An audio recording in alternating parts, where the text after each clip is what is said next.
Não permite. É muita é muita Bom, beleza para uma iniciando aqui a nossa gravação da live aqui, ah, trazendo aqui uns pontos para a gente pensar enquanto a nossa disciplina esportes e atividades ao ar livre, partindo aqui de uma conversa em relação à nossa tarefa avaliativa 2, que conforme o cronograma, ela está então sendo apresentada hoje nessa aula e está disponível também no Moodle. Fabrício, nos ajuda aí. Essa tarefa 2, que vale nota, que deve ser feita em uhum. grupo. Você pode ler ali para nós essa parte inicial, vai até Mas esse ponto? mas é claro, a tarefa deverá ser produzida em formato Word ou PowerPoint, além de que ela deve ser entregue em um único arquivo, de preferência em forma de PDF, na sala de entrega disponibilizada abaixo. Apenas um dos integrantes do grupo deverá fazer a entrega e não pode esquecer de citar o nome de todos os coleguinhas. Também é necessário analisar o filme 127 Horas, que vai ser disponibilizado no link. Com base nos acontecimentos do filme, deverá ser produzida uma lista bem detalhada dos riscos, produzir uma lista também detalhada dos fatores de proteção, além de produzir um plano de resposta de emergência e de crise. Massa, olha só, brigadão. Vamos tentar fazer um bate-volta aqui para a gente ficar assim em sintonia e deixar essa gravação que vai ajudar depois os colegas no desenvolvimento do trabalho. Bom, aqui nesse trabalho que é em grupo, a ideia é a gente trazer um pouco um olhar estruturado para essa questão riscos e sua gestão. Falar de maneira simples, pensar na segurança de atividades que vocês façam hoje e principalmente venham fazer no futuro. Ao olhar para esse conhecimento, a gente traz aqui uma atenção específica à área da aventura, né? Pensar aquilo que é esperado de acontecer quando se pratica ciclismo, quando se faz uma trilha caminhando, é um pouco diferente daquilo que a gente busca enquanto segurança, por exemplo, numa academia, tá? Tem questões específicas aqui. E essa atividade, ela foca então numa análise feita em cima do filme 127 horas. Esse filme ele está disponibilizado aqui embaixo, já mostro isso em seguida. Tem um link e esse link joga para uma pasta do OneDrive. E com base nesse filme, que é baseado em fatos reais e tudo mais, a ideia é fazer então uma lista detalhada de riscos, como o Fabrício falou, e tem umas coisas diferentes aqui. Fatores de proteção, planos de resposta de emergência e de crises. Pois é, a gente tem, para essa tarefa avaliativa, a demanda de estudo de um conteúdo novo no semestre, que se relaciona à gestão de riscos na aventura. E em seguida a gente vai conversar sobre esse conteúdo, tá? Para desenvolver essa atividade, digamos, e buscar êxito, o que, que a gente precisa ter? Fabrício, solta o microfone aí. Vamos lá, voz de radialista, meu velho. A lista deverá conter 20 exemplos ou mais. Essa é foda. O que aconteceu? Divididos. Não consigo me concentrar falando no de radialista. Essa lista deve conter 20 exemplos ou mais, divididos nas categorias pessoais, equipamentos e ambientes. Todos os riscos precisarão ser descritos e acompanhados de imagem retrospectivas. Pode ser print screen, cópia da tela, enfim, 3 pontos. A lista de fatores de proteção deverá também conter 20 itens ou mais, divididos nas categorias pessoais e equipamentos. Todos os itens deverão ser descritos e acompanhados de imagem re representativas. Essa parte tá um bug. Como print, blá, blá, blá, blá. O plano de resposta e de emergência deverá conter 5 itens ou mais de cada item. Deve ser bem detalhado. O plano de resposta de crise deverá conter 5 itens ou mais, e cada item deverá ser detalhado.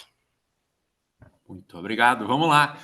Bom, pô, mas tem coisinhas diferentes aqui? Sim, tem. Inclusive, vocês têm aqui embaixo um vídeo explicativo do conteúdo e também de como realizar isso, tá? Muito importante depois clicar, assistir esse vídeo do YouTube, que é um vídeo bem rápido e ele traz a informação complementar para desenvolver essa atividade avaliativa. Mas aproveito para destacar, tá? Esses detalhes aqui, né, esses critérios, eles já apresentam aquilo que vale nota na tarefa, o que precisa ter para estar com nota 10. 3, 3 e 4 pontos, tá? Esse aspecto é bem importante para a gente ter êxito. Essa atividade, ela está, então, aqui embaixo com a sala de entrega disponível. Essa sala de entrega abriu hoje, ok? E ela vai até o final do mês. Então, a gente tem um prazo legal para estudar o conteúdo, assistir o filme e construir essa análise e produzir esse material. São 4 semanas e um dia, até o domingo do dia 29, para estar realizando isso. E ficou 29 até as quase meia-noite. Ótimo. A sala de entrega está aqui. Aqui embaixo a gente tem um link para assistir o filme, tá? Como eu falei antes, clicando aqui, tu vai para uma pasta do OneDrive e esse link te permite assistir no computador, no celular, em tablet. Ele permite assistir streaming, tendo conexão boa, ou, por exemplo, no celular, se eu estiver na universidade, eu posso entrar no Wi-Fi da universidade, fazer download do filme e depois assistir em casa, por exemplo, sem gastar dados, tá? Vocês têm aqui uma possibilidade bem ampla para ter contato com esse filme. E, por fim, aqui tem um material de estudo, que é a base teórica para desenvolver essa atividade. Bom, a gente vai trazendo esses pontos, tá? Enquanto tarefa avaliativa, que eu gostaria de destacar. Trocamos de tela? Ou ainda não? Já apareceu aí um slide de apresentação, uma imagem Sim. azul. Ok, show, massa. Bom, importante destacar que esse assunto segurança, ele parte das nossas aulas práticas, desde a primeira que a gente realizou lá em Belém Novo. A importância da gente se cuidar, né? E desde que a gente iniciou essas nossas aulas práticas, a gente tem perseguido 4 competências relevantes a esse mundo da aventura. Uma delas tem a ver com questão esportiva, que nos leva, por exemplo, ao planejamento. A outra tem a ver com a questão ambiental, que tem ligação com o conteúdo de educação ambiental, a nossa primeira atividade que vale nota. A terceira competência tem a ver com questões de liderança, grupo, que inclusive a gente vai poder ter experiências em aulas só o nosso grupo e aulas com os colegas do sábado, também ver como é que ficam essas questões, isso é bem legal. E o quarto grupo de competências tem a ver com essa questão de segurança na prática. Estamos falando aqui da gestão de riscos nesse mundo da aventura. Bom, aquela apresentação que está lá, é um material de estudo para desenvolver a atividade avaliativa, é essa aqui, tá? E essa apresentação que está aqui, de modo bem simples, eu vou tentar agora trazer uns pontos principais dessa apresentação para a gente ter uma compreensão básica desse assunto, para que depois torne possível e facilite, claro, né, a jornada ao desenvolver a atividade avaliativa, ao construir conhecimentos no que se refere a essa segurança no mundo da aventura. E eu parto dessa foto aqui. Essa foto aqui, ela tem já alguns anos. E aqui atrás, ó, que está aparecendo, deixa eu pegar uma caneta aqui colorida para gente. O que está aparecendo aqui atrás, tá? Essa parte aqui é o México. E aqui é Estados Unidos, tá? No meio disso tudo aqui, passa o Rio Grande, como eles falam. É a divisão de um país com outro. Isso aqui é uma região de deserto, fica no estado do Texas. É um parque chamado de Big Bend National Park. Big Bend é porque tem um rio com uns cotovelos grandes, vamos dizer assim, né, bem inclinadões, assim, bem umas voltas grandes. E falo disso e começo daqui essa conversa sobre risco porque nesse dia que eu estava ali, isso foi abril para maio, tá? É um período para a região de deserto em que a temperatura está ainda agradável. Aliás, não é abril para maio, foi começo de abril. Desculpa. Era de março para abril. E a temperatura está ainda agradável nessa época, mas durante o dia pode ficar quente. E a gente pegou informações para fazer essa trilha e as informações que a gente pegou não bateram muito direitinho. Porque a gente estava, na verdade, acampando nesse parque, mas num local com bastante altitude. Era no topo de uma montanha, tá? E aqui de noite era frio. E de dia não era tão quente, não. Só que no vale, descendo mais de 1 quilômetro, que era aqui onde está essa imagem, a temperatura era bem maior. Sim, era bem maior. Só que as informações que a gente acabou pegando, elas não nos permitiram, digamos assim, ter uma organização adequada.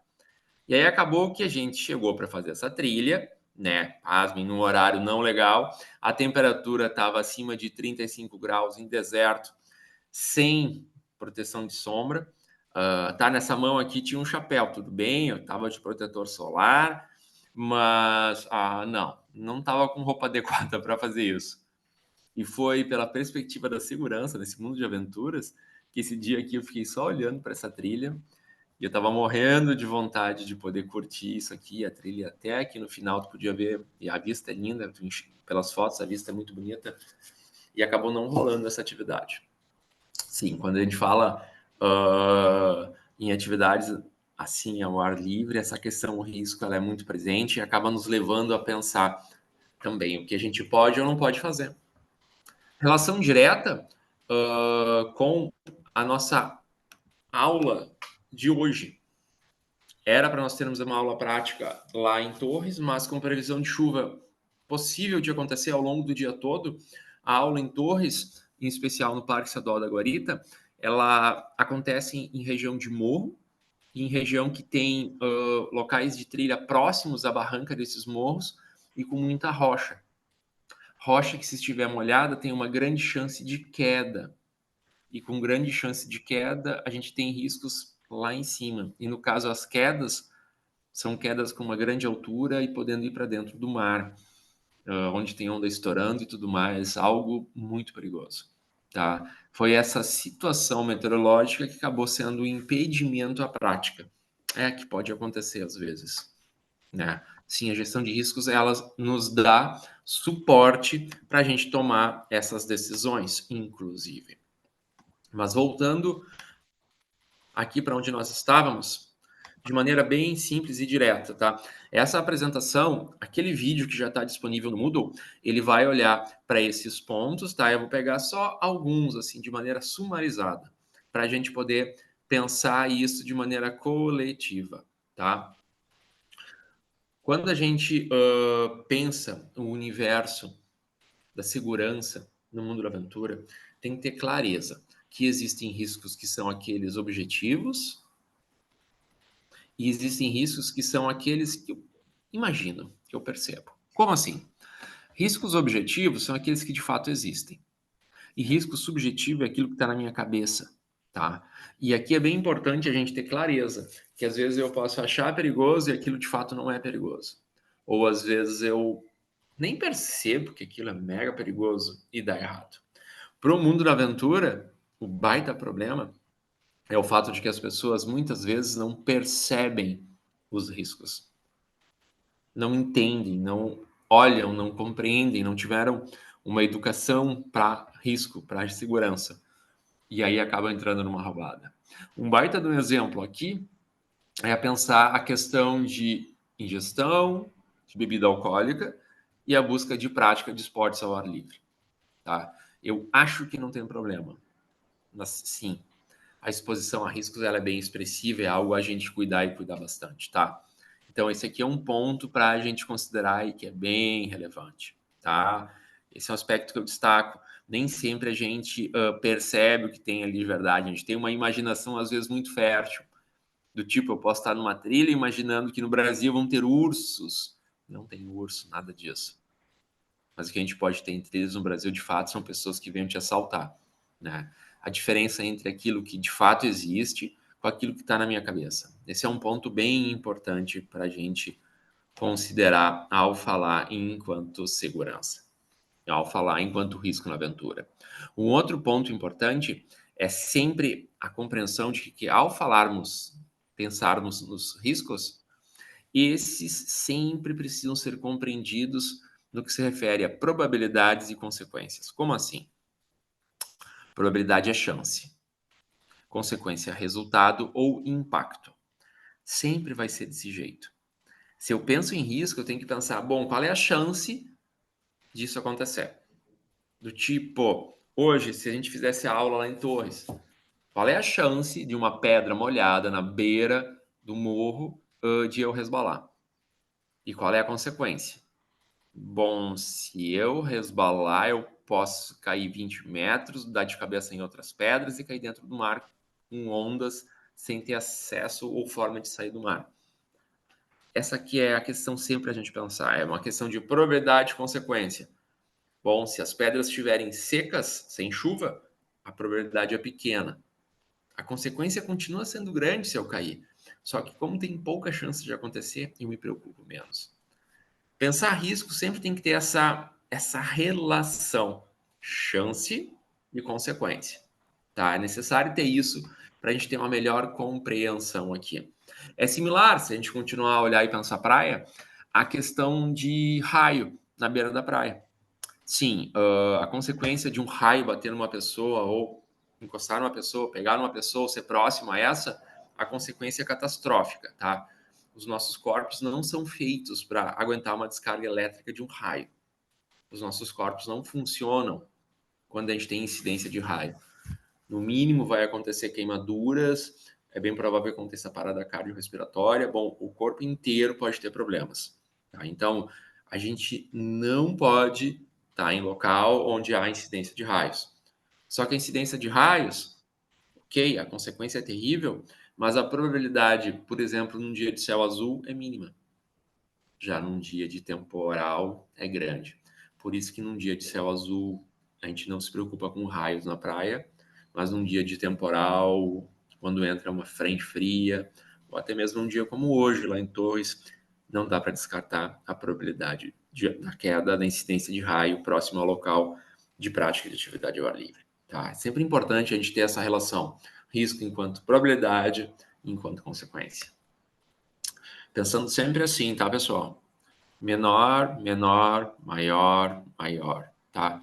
Se eu tô com uma consequência gigantesca para um risco, mas ele tem bem pouca chance de acontecer, eu não vou me atucanar muito com ele. Literalmente falando bem simples, tá? Não é tucano mesmo. Agora, se eu tenho um risco cuja consequência é enorme e a chance é grande também, bom, aqui eu começo a me preocupar, tá? E é o que a gente tem exatamente na situação da aula de hoje. Chance de queda, grande altura, rochas e mar, afogamento, fraturas múltiplas. A consequência é essa e a probabilidade ela é grande por causa a gente pode encontrar rochas molhadas. Tá? Pensar risco tem muito a ver com isso, em especial no mundo da aventura. E toda vez que a gente for falar em termos de risco no mundo da aventura, é importante a gente ter essa tríade, pensar sempre enquanto fatores de risco. Fabrício, tá online aí, meu velho? Tá com o microfone funcionando? Claro. Tia, se a gente for pensar ciclismo, como é que a gente poderia trazer exemplos para essa ideia de fatores de risco e organizar eles enquanto equipamento, enquanto quem pratica, enquanto lugar? O que tu acha que, em relação ao equipamento, pode ser um fator de risco? Fator de risco é a primeira coisa a bike, né? Se tu não tiver uma bike adequada pro ambiente que tu vai estar, a chance de tu te estourar é gigantesca. Me Pegar, fala, uma pegar, bike adequada, é, uma bicicleta. Se eu comprei uma bici de R$ 200 ali num supermercado, mas eu quero usar ela para passear na orla, isso é um problema?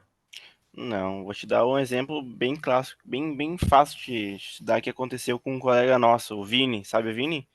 Que fez o Sim, eu vi. TCC.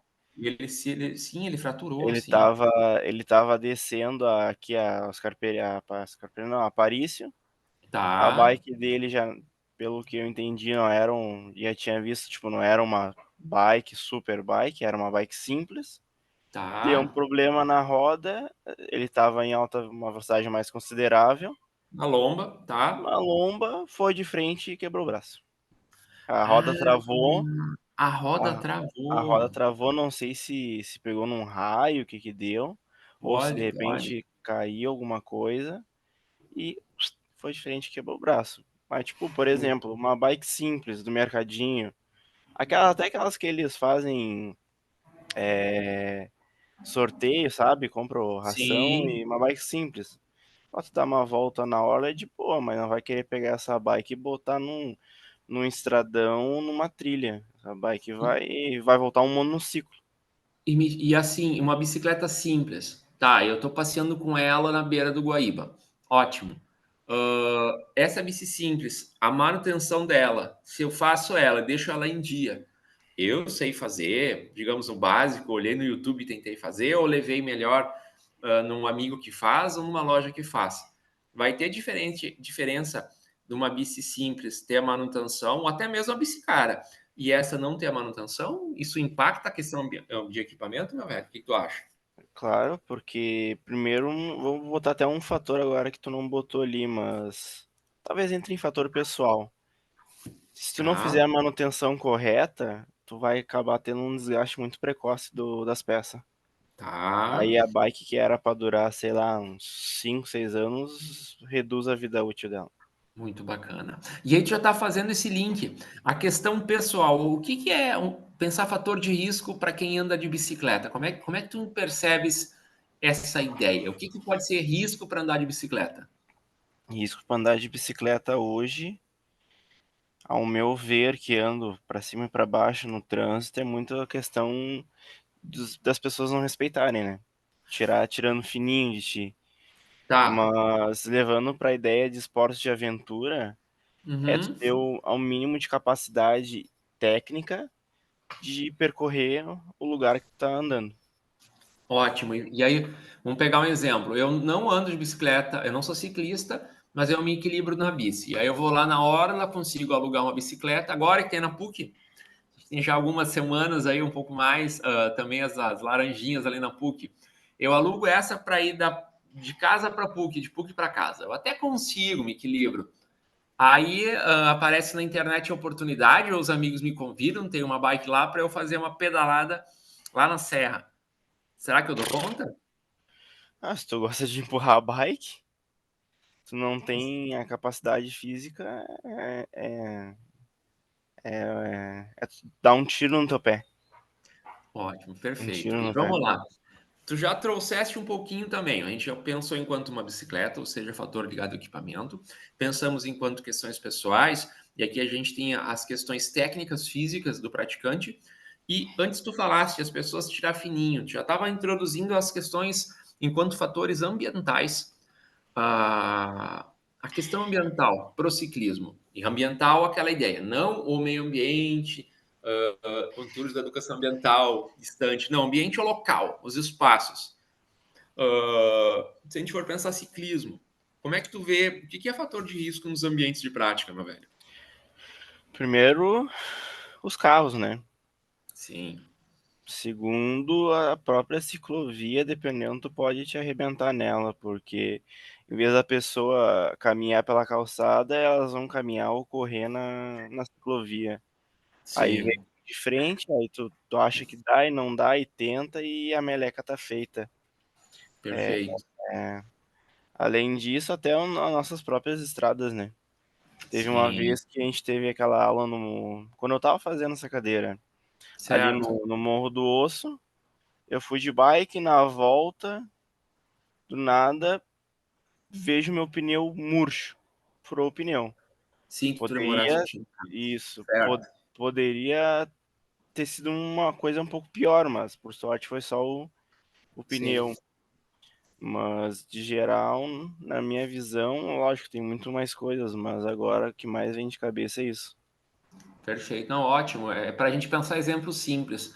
E é exatamente essa a questão. Ao falar segurança nessas atividades de aventura, é muito importante a gente sempre separar e categorizar. Assim fica mais fácil a gente buscar depois ter uma prática segura. Pensar a questão de equipamento, sim, especificidade, validade. Pensar a questão de pessoa, são muitas, expertise, condição de saúde, idade, muda tudo. A questão de meio ambiente, a temperatura, um dia de calor, um dia de frio, as chuvas que a gente teve agora, essas chuvas impactaram as ruas e estradas de Porto Alegre. É de se esperar que tenha mais buracos por causa da chuvarada toda. Esses detalhes todos são importantes, a gente sempre tem que considerar. Antes eu estava falando da impossibilidade no semestre de fazer aula de canoagem, em grande parte é por razões ambientais. Equipamentos que a universidade tem são tops, a questão nossa enquanto grupo somos top, mas a questão ambiental acaba sendo um problema tão grande que nos leva a... tem que ter um cuidado aí, né? Bacana a gente pensar de maneira colaborativa a questão de fatores de risco e levar direto para cá, ó. Esse aqui eu acho que é um ponto que é muito importante. O que muda de uma pessoa que pedala numa montanha ou numa pessoa que pedala numa bicicleta ergométrica numa academia? Caramba, numa Muda montanha? tudo. Fabrício, tu quer ou não quer vento no rosto? Eu quero, né? Porque tudo gera uma questão de que tu vai ter que ter uma agilidade mental muito rápida. Eu volto e meia, tu sabe que eu me meto numas trilhas meio maluca. E Sim, tu ter aquele fator de imprevisibilidade também gera muita diferença do que tu tá ali sentado olhando para as pessoas fazer supino, agachamento. Tudo muda. sim. O fator de risco também muda porque se eu não tiver uma técnica adequada para transpor um objeto, seja minha frente, seja uma pedra, seja um galho, já muda também toda a questão do risco, né? Sim, toda a Teria vida. o fator do ambiente também. E também tem Perfeito. pessoal aqui em Porto Alegre que faz trilha de noite.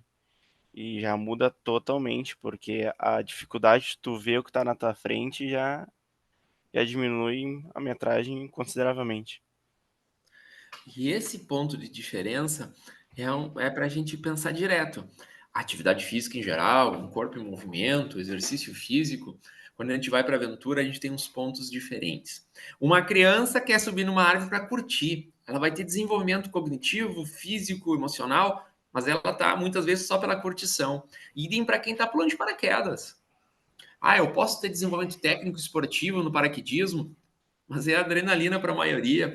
Para bike, quando se rola a ideia de bike em montanha, velocidade, downhill, descida de morros, como a gente vai poder ver lá no Tapera, é bem diferente de buscar a prática em academia, tá? Então esse é um ponto que a gente tem que ter clareza. Quando eu vou atrás da aventura, é muitas vezes para isso.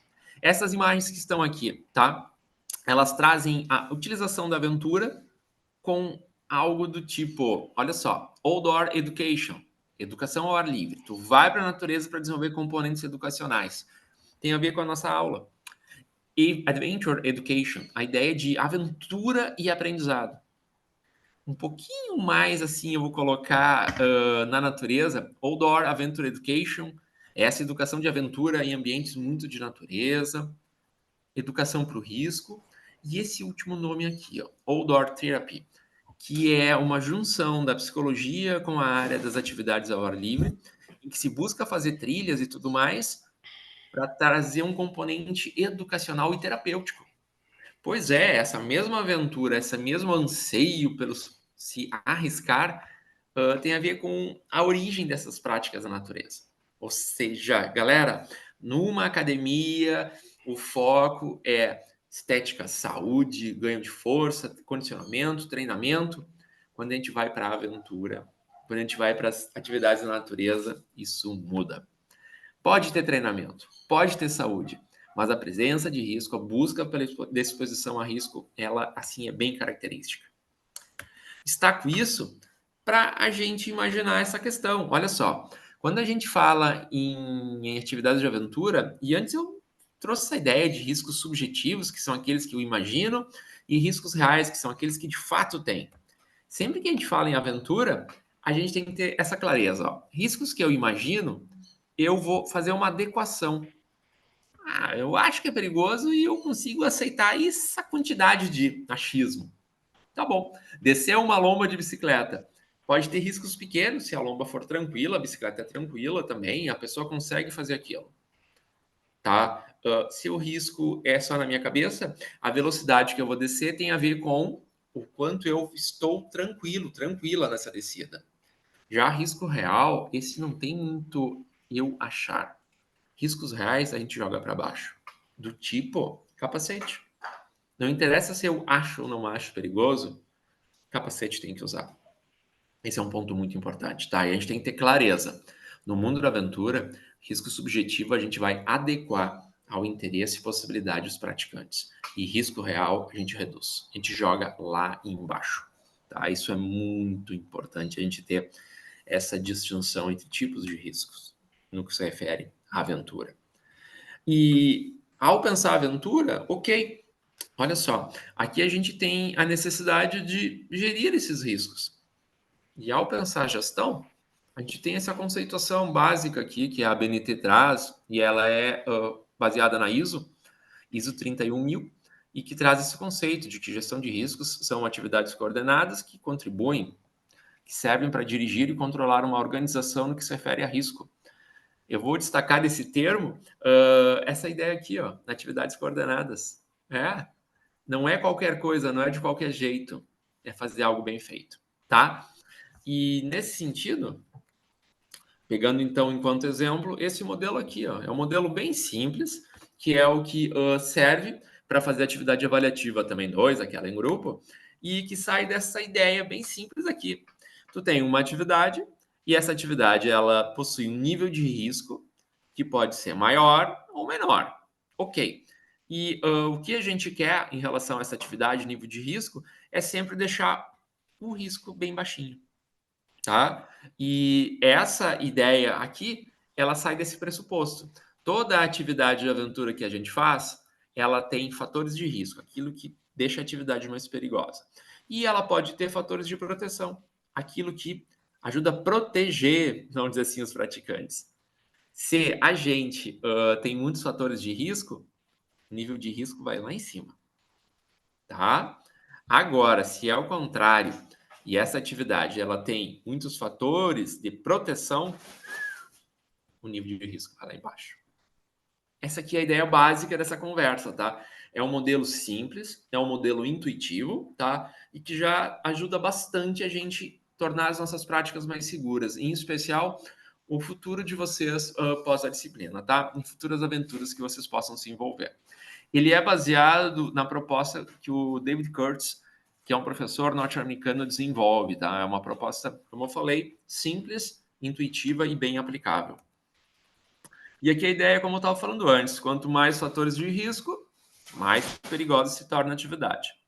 A primeira ação que a gente faz quando a gente descobre uma presença de riscos expressiva numa atividade é tentar retirar eles. Se eu consigo retirar esses riscos, eu posso tornar a atividade mais tranquila, porque isso vai fazer com que o nível de risco reduza também. Tá? A primeira ação é essa, do tipo, se estamos num grupo e esse grupo vai fazer uma atividade de trilha e entre os participantes do grupo a gente tem uma pessoa com diabetes, de alguma forma reduzir o risco, essa pessoa que tem diabetes já tem informado para o grupo que ela tem diabetes e ela estar com alimentação e também todo o seu controle glicêmico, se ela tem que estar levando junto insulina, também é adequado. Tu reduz o risco de, por exemplo, uma crise de hipoglicemia no meio de uma trilha, se essa questão estiver organizada.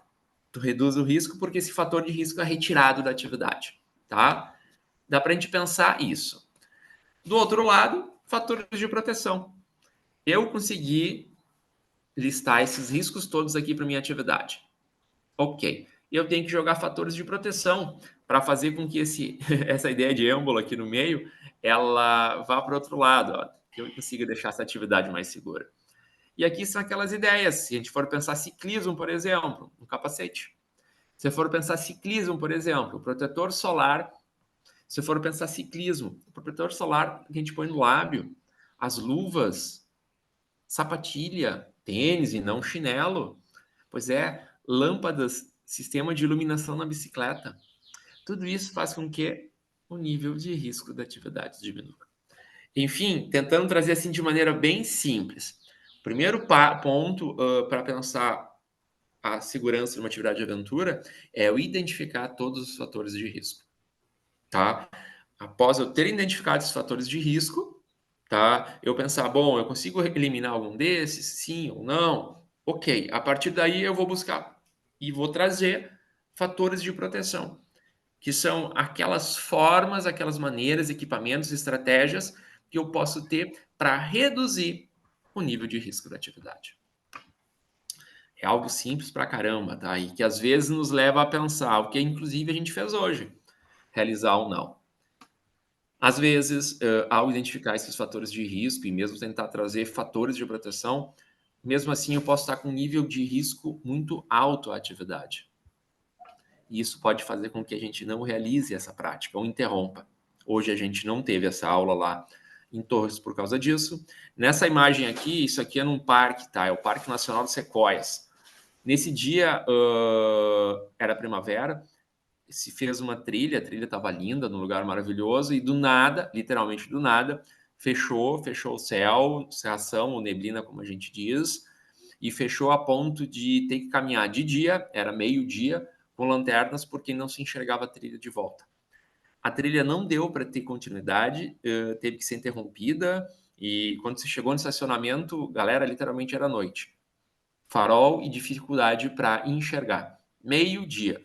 E aí foi algo do tipo descer dessa montanha um tanto, já estava o sol maravilhoso. Literalmente, as nuvens fecharam o lugar. Realizar ou não. Às vezes, quando essa exposição a risco ela é muito alta, entre as opções que a gente tem está o não fazer. Tá? Isso é muito importante. E isso tem a ver com as nossas aulas, e que do tipo, hoje a gente não realizou, e pode acontecer, e fica aqui a sugestão forte, tá? Sempre. Eu tinha pensado em fazer um percurso daqui até lá. Vou fazer um outro percurso. Eu tinha pensado em ficar fazendo atividade durante 3 horas, vou fazer 1 hora só. Eu tinha pensado em ir lá para fazer isso, eu vou ficar simplesmente olhando o Guaíba. Ou o que aconteceu hoje, a gente não faz. É importante ter clareza enquanto essas escolhas. Afinal, quando a gente não dá bola para isso, pode dar errado, tá? E ainda, tem que ter clareza. Pode dar errado mesmo com toda a atenção.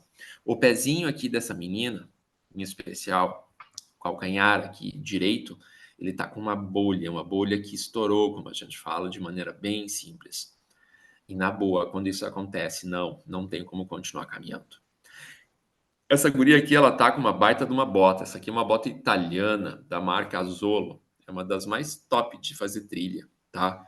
Só que não interessa. Se eu tiver meu pé não adequado para essa bota, se o tamanho da bota não for adequado para o meu pé, se eu não estiver utilizando meias adequadas, se meu pé tá molhado e eu insisto, pode acontecer isso. E uma bolha desse tipo, bom, quando isso acontece em casa, é tranquilo. A gente consegue ter procedimentos bem tranquilos para trazer, digamos assim, o restabelecimento dessa região do corpo, tá? Agora, quando a gente está na natureza, isso é um baita problema. Porque esse aqui é um ponto onde a gente tem apoio direto do calçado e é onde vai ter tração, certo? E aqui, como vai continuar encostando aqui? E imaginar uma meia de calçado, uma meia cheira mal porque não é que ela cheira mal, é que tem suor e acaba tendo bactérias. Sim, o suor, o resto de pele acaba tendo um monte de bactérias ali, e essas bactérias, quando a gente tem uma ferida aberta, como é esse caso, acaba gerando muito, ampliando muito a chance de infecção. Isso aqui é um baita de um problema. Se eu tô em casa com uma bolha desse tipo, eu deixo o pé de canto e ando de Havaianas, até ele ficar legal. Agora, quando a gente está na natureza, isso pode ser um baita problema. Do tipo, se a pessoa está fazendo uma trilha como essa aqui, ó, que é a John Muir Trail, que é uma das mais famosas do mundo, são mais 300 quilômetros. As pessoas que fazem isso mais rápido, quem é da corrida, consegue fazer em 3,5 dias. Uau! O normal é fazer em 3 para 4 semanas. Imagina tu estar no meio desses 300 quilômetros, no meio de montanha, distante de estrada, e o pezão fica daquele jeito. Sim, deu tudo errado. O que eu faço? Aqui para a gente pensar junto, tá? Sempre que a gente fala em segurança no mundo da aventura, eu tenho que pensar enquanto planos de resposta de emergências e crises. Aquela ideia, deu errado, eu cuidei, deu errado, o que eu faço? Se for pegar um exemplo bem simples, para a gente partir daqui. Tô andando de bicicleta, Fabrício. Adianta levar um band-aid junto ou não adianta? Ah, se tu cair de bicicleta, o band-aid vai ser pra cobrir o mínimo do mínimo, né? Opa, então quer dizer que tem que ser um pouco mais que um band-aid, né? Exato. O Então, ideal mesmo, se tu tá fazendo alguma coisa assim, é tu levar um kit de primeiros socorros. opa, estamos chegando aqui ao ponto que a gente queria. Vamos lá. Olha só, quando a gente fala em plano de resposta de emergência, é aquela ideia de emergência como sendo um evento que requer uma resposta urgente de todos. E aqui tá essa galera buscando sinal de celular, inclusive, mas para a gente pensar. O ponto é, opa, o que eu consigo fazer ou não consigo? Ponto 2, celular com carga. Ponto 3, aonde eu estou? Desde a primeira aula a gente fala a questão da navegação, né? Ponto 4, para quem que eu ligo se eu tiver algum problema maior? E o ponto 5 aqui entra resgate e primeiros socorros. Às vezes a gente se atrapalha no mundo dos esportes e mistura gestão de riscos com primeiros socorros. E isso é um problemão, porque gestão de risco é um processo expressivo, lógico, detalhado e muitas vezes trabalhoso de ser feito. Que ele busca, na maior parte das vezes, evitar o problema. Mas tem que ter clareza que mesmo com processos estruturados, pode dar errado. Nada é 100% seguro nessa vida. E aí é que entram os primeiros socorros, tá? A importância da gente ter essas competências, de ter esses materiais. E um kit de primeiros socorros para esporte, assim, em geral, é algo muito simples e que pode ajudar bastante. E, claro, é muito importante as competências, saber utilizar esses materiais, saber como proceder. E quando a gente fala em primeiros socorros, saber para quem ligar é uma baita de uma maneira, saber o que não fazer. Aquelas brincadeiras que se tem antigas.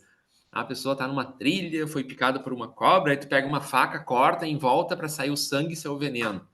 Meu Deus. Tu está machucando a pessoa, está dando uma chance maior de sangramento, uma chance maior de infecção posterior. Tudo errado. Mas enfim, essa questão aqui de plano de resposta de emergência. E que também tem que pensar quando acontece uma crise. E uma crise é quando dá tudo errado mesmo. É quando tu tens um evento que ele supera as competências de resposta. E aqui esse helicóptero já mostra exatamente, já traz esse exemplo. Deu errado feio, alguém vai ter que vir ajudar. Aqui é aquela ideia que a gente fala muitas vezes de bombeiros, resgatistas. Quando dá muito errado, inclusive quando alguém morre, quando alguém tem que ser retirado no local, como pensar, falar com mídia, com familiares daquela pessoa e a necessidade de repensar o que foi feito. O no Morro da Tapera, que a gente vai ir daqui a algumas semanas, caramba, tu tá ali em cima enxergando a cidade. Fabrício, quando se está lá em cima, se está isolado do ambiente urbano, o que tu acha, meu velho? Não, lá em cima é tu e tu mesmo, né? Se tu te machucar, principalmente se estiver sozinho, bah, você tem que torcer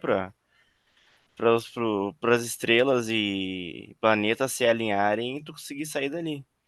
Dependendo do que tu te machucar, mas ali, dependendo, nem sinal de telefone tem.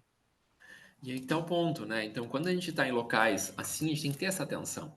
E teve já um caso, foi anterior à pandemia, de um senhor que subiu numa rocha, caiu e ele fraturou a bacia, o quadril, desculpa. E a remoção dele não pode ser feita. Não, a gente não caminha quando tem esse tipo de fratura. Os bombeiros chegaram à conclusão de que era complexo demais levar essa pessoa em maca embora de lá. Ele foi resgatado de helicóptero, do Morro da Tapera, até a redenção, quando depois ele recebeu todo o atendimento posterior, hospitalar, no HPS. Sim, quando a gente pensa nesse mundo da aventura, é importante a gente ter essa atenção enquanto planos de resposta. De emergência, que a gente pode exemplificar pelos primeiros socorros, e de crises, que é quando o problema é muito grande e eu tenho que chamar alguém para me ajudar. Um exemplo bem simples é o litoral, quando tem a necessidade da intervenção de um guarda-vida. O Bruno, por exemplo, não está aqui hoje com a gente, mas o nosso monitor que também atua como guarda-vida civil. Sim, a necessidade de alguém externo vir ajudar quem está curtindo. A pessoa está curtindo uma praia, se atrapalhou nas ondas, não consegue retornar. Sim, vai ter que vir alguém de fora para ajudar. Planos de resposta. Essa é mais ou menos a ideia de pensar isso. E aí, enquanto considerações, o que eu destaco, tá? A gente tem uma disciplina no curso de Educação Física que olha de forma dedicada a esse assunto, tá? E para nós aqui no nosso mundo da aventura, fica a forte sugestão. Claro, quem não fez essa disciplina, aí é uma sugestão de disciplina, e claro, quem já realizou, utilizar aqueles conhecimentos aqui para o nosso dia a dia. Importante, tem questões específicas da aventura, tá? Que são bem diferentes. Pegar aquele exemplo, descer um morro de bicicleta e pedalar uma bike numa academia. E toda vez que a gente fala em segurança na aventura, pensar em riscos, pensar em fatores, na gestão e o que a gente está vendo agora, que são esses planos, essa ideia de fator de risco e fator de proteção, tá?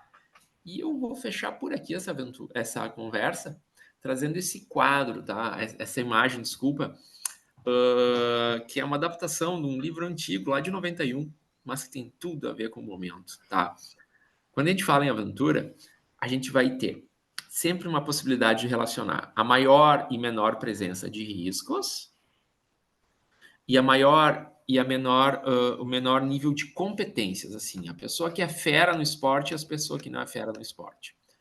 E se a gente pegar aqui, por exemplo, eu sou iniciante no ciclismo, ou eu sou mega fera no ciclismo. Ok. Se eu sou iniciante de ciclismo e eu vou pedalar a 20 por hora, eu posso ter uma exposição a risco mais ou menos aqui, tá? Para mim, que não sei muito, eu vou estar numa aventura, que é o que é muito legal. Tá, mas eu consigo pedalar um pouco mais, fazer um pouco mais de força, tá? Eu vou estar mais ou menos aqui. Uma experiência ótima, aquilo que é super massa. Oh, isso é muito show, hein? Agora, se eu for um pouco mais de 25, for a 30 por hora, 40, talvez eu esteja vindo para cá. Ó. E para o meu nível de competência, eu posso entrar aqui entrando numa área de possível acidente. É. A exposição maior a risco, se eu relacionar ela com competências, pode mudar aquilo que eu estou experienciando. E isso já vai ficar bem diferente se a gente for pegar uma pessoa que é muito fera nesse esporte. É uma pessoa que é muito fera, se ela for andar 20 por hora, ela vai estar de boa. Se ela for andar a 25, 30 por hora, ela vai continuar de boa. Se ela for super rápido, ela ainda vai estar super de boa. É diferente eu ser, abre aspas, fera no esporte ou não ser fera nesse esporte. É diferente eu ter uma experiência grande naquela atividade, ser muito bom naquela atividade e ser iniciante. É muito diferente, por exemplo, eu não sei surfar, eu vou para a praia, estou ali curtindo um jacaré, eu vejo alguém surfando e imagino, é só pegar uma prancha e me tocar. É tudo igual, eu consigo. Só que não. A aprendizagem esportiva, às vezes, ela demanda tempo, demanda atenção, repetição, orientação. Fabrício, se fores pensar, tu organizando uma atividade de ciclismo, se tu pegas, por exemplo, os alunos da academia onde tu estás e combina em fazer uma atividade de ciclismo para eles e seus familiares no final do ano. E tu já conheces os seus alunos, mas tu não conhece os familiares deles. Dá para imaginar como? Uma trilha difícil, porque tu sai de um pressuposto que todo mundo é fera. Como é que tu faria isso, meu velho? Não conheço ninguém, né? O feijão com arroz bem feito, aquela voltinha no gasômetro ali e foi bom. É isso aí.